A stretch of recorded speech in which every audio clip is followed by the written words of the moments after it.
Hi friends, welcome to my channel. ఈరోజు hand డిజైన్స్లో ఇంకొక డిజైన్ని నేర్చుకుందాము. అలాగే చాలామంది సబ్స్క్రైబ్ చేసుకోకుండా వీడియోస్ని వాచ్ చేస్తున్నారు. ఇలా వాచ్ చేయడం అనేది చాలా హ్యాపీగా ఉంది. బట్ మీరు సబ్స్క్రైబ్ చేసుకుని చూడడం వల్ల మా ఛానల్కి సంబంధించిన వీడియోస్ నోటిఫికేషన్ మీకు ఎప్పటికప్పుడు అందుతూ ఉంటుంది. సో ఏ వీడియోని మిస్ కాకుండా మీరు వాచ్ చేయొచ్చు. సో దయచేసి మీరు ఛానల్ని సబ్స్క్రైబ్ చేసుకోండి, అలాగే లైక్ చేయండి, షేర్ చేయండి, కామెంట్ కూడా చేయండి. Thank you friends. ఇదిగోండి, హ్యాండ్ని కట్ చేసి పెట్టుకున్నాను. మిడిల్లో నేను డ్రా చేసి పెట్టుకున్నాను. దీనికి సంబంధించిన పీసెస్ని కూడా కట్ చేశాను ఆల్రెడీ. ఇదిగోండి చూడండి, 3x3 సైజులో నేను పీసెస్ని కట్ చేసి పెట్టుకున్నాను అనమాట.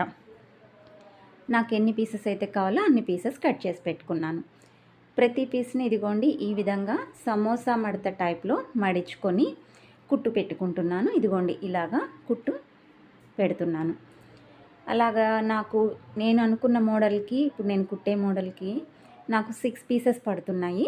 సో నేను 6 పీసెస్ని ఇదే విధంగా కట్ చేసేసాను. ఈ 6 పీసెస్ని కూడా ఇదే టైప్లో సమోసా మడత టైప్లో కుట్టుకుంటున్నాను. మీరు కనుక తీసుకుంటే మీ లెంగ్త్ ఎంతైతే హ్యాండ్ ఉంటుందో దానికి ఎన్ని పీసులు పడతాయో కౌంట్ చేసుకొని మీరు పెట్టుకోవచ్చు. ఓకేనా ఫ్రెండ్స్? నేను తీసుకున్న అన్ని పీసుల్ని కూడాను ఇదే విధంగా సమోసా మడత టైప్లో మడిచి కుడుతున్నాను. చూడండి, ఇదే విధంగా కుట్టాను. ఇదిగోండి ఈ రకంగా మొత్తం కుట్టడం అయిపోయింది. 6 పీసెస్ రెడీ అయిపోయినాయి. ఇందాక డ్రా చేసుకున్నాను కదా, ఇదిగోండి మిడిల్ డ్రా. అక్కడ మనకి ఈ కోణం అనేది కరెక్ట్గా దానికి ఆనుకునేటట్టుగా మనం దీన్ని పెట్టుకొని ఇదిగోండి ఈ రకంగా స్టిచ్ చేసుకోవాలి. ఇదిగోండి ఈ రకంగా 1 by 1 ఒకదాని పక్కన తర్వాత కాదు, కొంచెం ఒకదాని మీదే ఒకటి వచ్చేటట్టుగా పెట్టుకుంటే బాగుంటుంది. ఇదిగోండి నెక్స్ట్ 1 by 1 ఒకదాని తర్వాత ఒకటి ఈ విధంగా చూడండి దాని మీదే పెట్టాను. అన్నీ కూడాను ఒకటే లెవెల్లో ఉంటాయి. ఈ విధంగా ఇప్పుడు మనకి హ్యాండ్కి 1 సైడ్ అయితే మనం స్టిచ్ చేయడం అయిపోయింది.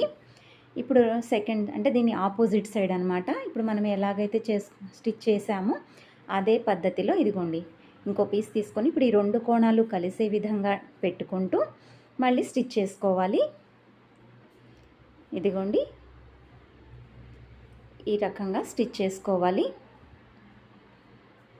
ఇందాకట్లానే 1 by 1 పెట్టుకుంటూ ఇదిగోండి కోణాలు మాత్రం కలిసేలాగా పెట్టుకోవాలి.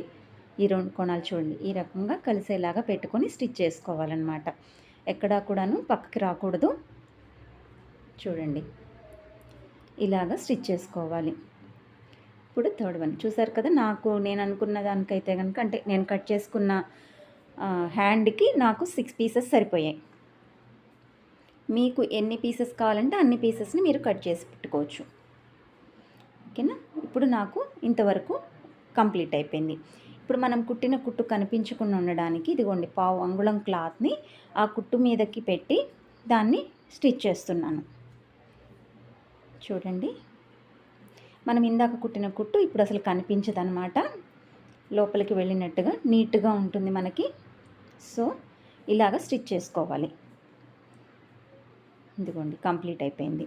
చూడండి, ఇప్పుడు ఇందాక కుట్టిన కుట్టు అనేది మనకి ఎక్కడా కూడాను కనపడదు, చాలా నీట్గా ఉంటుంది. ఓకేనా? ఇప్పుడు సేమ్ అదే ప్రాసెస్ని సెకండ్ వైపు కూడాను, రెండో వైపు కూడాను ఇదిగోండి ఇలానే క్లాత్ మడుచుకున్నాను, అలానే స్టిచ్ వేస్తున్నాను. ఇప్పుడు చూడండి, మనకి ఇలా వేయడం వల్ల లోపల ఉండే ఖర్చు అదంతా కూడాను బయటికి కనపడకుండా నీట్గా ఉంటుందన్నమాట. చూడండి, ఇప్పుడు మనకి ఇది హ్యాండ్కి మిడిల్ పార్ట్ అయితే నాకు కంప్లీట్ అయిపోయింది. చూడండి ఈ రకంగా మిడిల్ పార్ట్ అయితే కంప్లీట్ అయిపోయింది. చూసారు కదా. ఇప్పుడు నాకు హ్యాండ్ కింది పార్ట్ కోసం నేను ఇదిగోండి ఇలాగ బార్డర్ని అయితే రెడీ చేసి పెట్టుకున్నాను. ఈ బార్డర్ని హ్యాండ్కి స్టిచ్ చేస్తున్నాను. ఇదిగోండి ఈ విధంగా రెండింటిని కలుపుతూ జాగ్రత్తగా స్టిచ్ చేసుకోవాలి. హ్యాండ్ మనకి ఎంత లెంగ్త్ ఉందో అంత బార్డర్ని మనం ముందుగానే కట్ చేసి పెట్టుకోవచ్చు. లేదా కొంచెం ఏదన్నా ఎక్కువ క్లాత్ ఉన్నా సరే ఇదిగోండి నాకు కొంచెం ఇప్పుడు ఎక్కువ క్లాత్ అనేది వచ్చింది. దేన్ని నేను ఈ ఎక్సెస్ని కట్ చేసేస్తున్నాను. ఈ విధంగానైనా తీసుకోవచ్చు. ఓకేనా ఫ్రెండ్స్? ఈ విధంగా ఇప్పుడు నేను బార్డర్ని అయితే జాయింట్ చేసేయడం జరిగింది. చూడండి అయిపోయిన తర్వాత ఇలా ఉంది. ఇప్పుడు బ్యాక్కి తిప్పి పావంగుళం క్లాత్ని ఒక మడత మడిచి ఇందాక కుట్టిన కుట్టు మీద పెట్టి మళ్ళీ కుడుతున్నాను. ఖర్చు అంతా ఇప్పుడు లోపలికి వెళ్ళిపోతుంది అనమాట. ఇలా కుట్టడం వల్ల మనకి చూడడానికి కూడా చాలా నీట్గా లుక్ అనేది చాలా బాగుంటుంది. చూడండి ఈ విధంగా మడుచుకుంటూ ఇందాకటి కుట్టు కనిపించకుండా పైన కుట్టు వేస్తున్నాను. ఈ కుట్లన్నీ చివరికి వేయడం వల్ల చాలా నీట్ లుక్ అనేది మనకు ఉంటుంది. ఇదిగోండి కంప్లీట్ అయిపోయింది. ఇదిగోండి చూడండి ఇప్పుడు తిప్పుతాను. ఇదిగోండి మనకి హ్యాండ్ అయితే ఇంతవరకు కంప్లీట్ అయిపోయింది. చూడడానికి ఎలా ఉంది ఫ్రెండ్స్? బాగుంది కదా? ఇప్పుడు సూదిలో దారం ఎక్కించుకొని మనకి గోల్డ్ పూసలు అనేది చాలా దొరుకుతూ ఉంటాయి, సైజెస్లో దొరుకుతూ ఉంటాయి, మోడల్స్లో దొరుకుతూ ఉంటాయి. మీకు ఏ సైజు నచ్చినా ఏ మోడల్ నచ్చినా సరే అది మీరు తీసుకోవచ్చు. నేను ఇదిగోండి చాలా సన్నది తీసుకున్నాను. నాకు ఇది బాగా నచ్చింది కాబట్టి. చూడండి ఇప్పుడు దీన్ని ఈ కోణాలు రెండు ఆపోజిట్ సైడ్లో ఉన్నాయి కదా ఎదురెదురుగా, ఈ రెండింటిని కలిపి కుడుతూ మనకి ఆ పూసని అక్కడ నేను స్టిచ్ చేసుకుంటున్నాను. ఇదిగోండి చూడండి ఈ విధంగా నేను ఆ పూసని అక్కడ మిడిల్లో స్టిచ్ చేస్తున్నాను. చూడండి ఇలా స్టిచ్ చేయడం వల్ల చూడడానికి లుక్ అనేది చాలా బాగుంటుంది. సో నేను ఇలా స్టిచ్ చేసుకుంటున్నాను. కొంచెం గట్టి కుట్టు కోసం ఇంకొకసారి స్టిచ్ చేస్తున్నాను.